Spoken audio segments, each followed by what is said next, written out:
Mm. Hey, good morning, friends. Mark Holmes here with my buddy Cowboy Joe Boo. And as always, thank you guys for watching, commenting, and subscribing to the Joe Boo Sports Report. Without you guys, this literally does not work. And thank you for tuning in to today's edition of Don't Sleep on the Dallas Cowboys, because you literally cannot sleep on the Dallas Cowboys. Things happen late in the evening, late at night, first thing in the morning, so you don't want to miss out on anything. We are literally 75 days, 7 hours, 57 minutes, and 29 seconds away from kickoff against the Carolina Panthers for the 2018 season. And I'm as excited as can be, and I just can't wait. But the time is just rolling right on past. I can't believe it's only 75 days. Less than a month we'll be at Oxnard ready for, training camp. So I'm as excited as can be. Now, last night, Mike Fisher started tweeting and teasing about some news that he was going to break this morning, some inside information on Earl Thomas. That's right, Earl Thomas. And I don't know what it is. I've been tweeting back and forth with him, trying to get a hint, see what it is. I don't know. But I do know that some of the Cowboys insiders believe that Earl Thomas will become a Dallas Cowboy.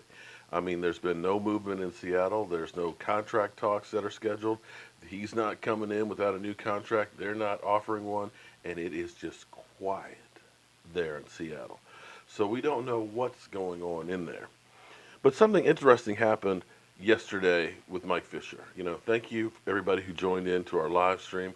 We had Vosh Lombardi, we had Law Nation, we had E2 Blue, we had a round table that definitely helps you get through this black period of that 5 weeks where there's nothing going on in the field.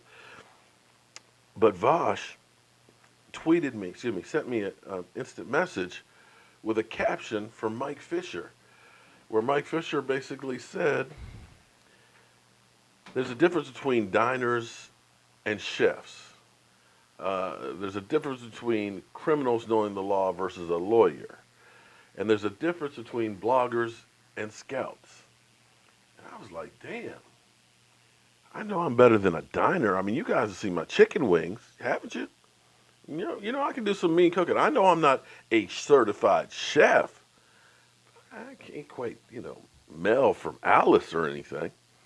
So I, sent some messages back and forth, just kind of clarifying. But he kind of says, listen, I'm with you guys. I'm a blogger myself. That's how I kind of came up into this whole thing. I'm not traditional media. I'm not CBS or this, that, and the other. He earned his way of basically blogging and podcasting and things like that. So, I'm good with you, Mike.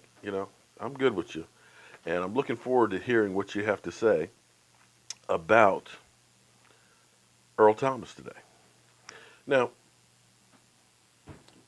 I know I'm not, ESPN or NFL Network and things like that. And, he's right. There is a difference between guys that can do this for a living versus people like me that do this for fun because they're a big football fan. I get that.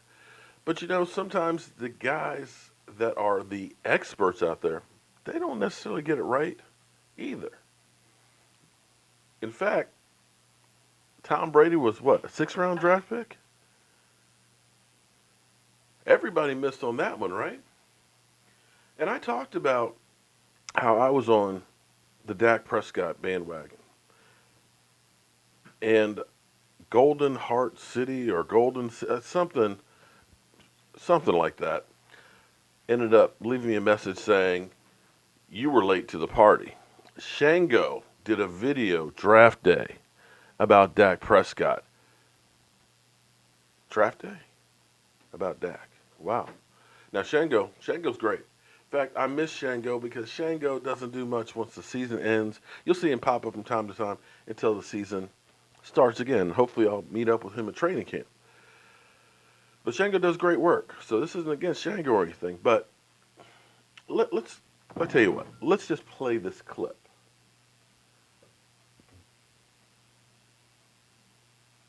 Hello, friends. Cowboy Joe Boo here with the Joe Boo Report. I just got finished watching some of the Senior Bowl, and I got to tell you, I'm feeling really high on Dak Prescott. That's right, Dak Prescott. In the way of Cam Newton, he's pretty good size, 6'2", 230 pounds, although he needs some time to sit on the bench, and it might be a good place to put him with the Dallas Cowboys. He's responsible for over 110 touchdowns in his college career. Now let's go look at some of the highlights and see what NFL Network has to say about him. Ball up 10-3. Mississippi State's Dak Prescott finds Southeast Missouri State's Paul McRoberts. Gain of 14 and a first down. Those two not done. 3 plays later, 25 seconds left in the half. Hey, Prescott, though, what you doing now? He put it in there. Feeling it. The game's most outstanding player, Dak Prescott, 7 of 10, 61 yards. Manny wobble on him. Dak Prescott, for me, is a guy that, and I liken him a little bit too. I don't think he's ready now to play in this league, but I think that with what he has, you pull the Tyrod Taylor where you give him some years of seasoning and then give him his shot. And I believe, because he's won a lot of football games, in the most difficult conference to play in, I think still in this country, in the SEC.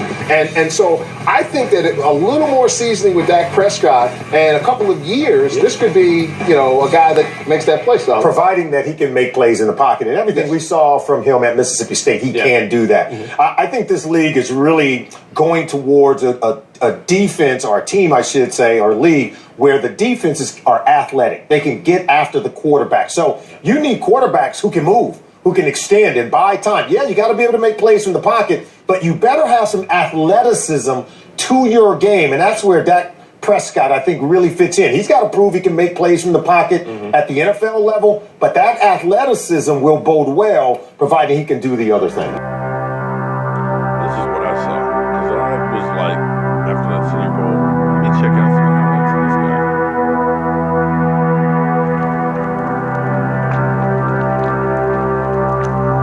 He definitely run if he had to. He was running for his life a lot.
Academic All-American, definitely studies the books.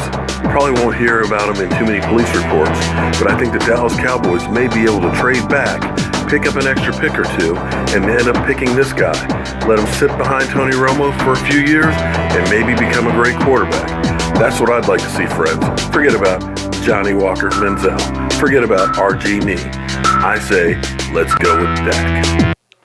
Yeah, so that's what I saw back there when I did that video, January 31st, 2016. So when you say that, no, I was late to the party, I was on that bandwagon long before that. In fact, I was at the draft with Joe Boo on the stage at the draft saying, please draft Dak Prescott, because I believed in him from right then and there. Now I know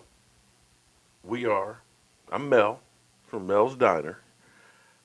I'm just a blogger. I'm just a Joe the fan out there and stuff like that. But sometimes we do see things that maybe other people miss. I don't claim to be any expert. I just saw this guy and said, I can't believe that they believe that Jared Goff is so much better head and shoulders. I said, this guy at least deserves a shot. And all the talking heads out there that weren't talking about him, I think you might be missing something. Now, again, he's only played 2 years and only has 22 victories under his belt. Only has, 48 touchdown passes or something like that. I just can't remember quite off the top of my head. I'm still a little groggy. But I saw something there that other people didn't. And I still believe in Dak Prescott and think he's going to do fantastic this year. One of the things that this video reminds me of, because this is the video that kind of really got this channel going, because once Tony Romo got hurt, people were trying to find anything and everything about Dak Prescott, and this video started to all of a sudden boom then. And I'm grateful for that. But one of the things you'll notice, Dak Prescott didn't exactly have a great team around him.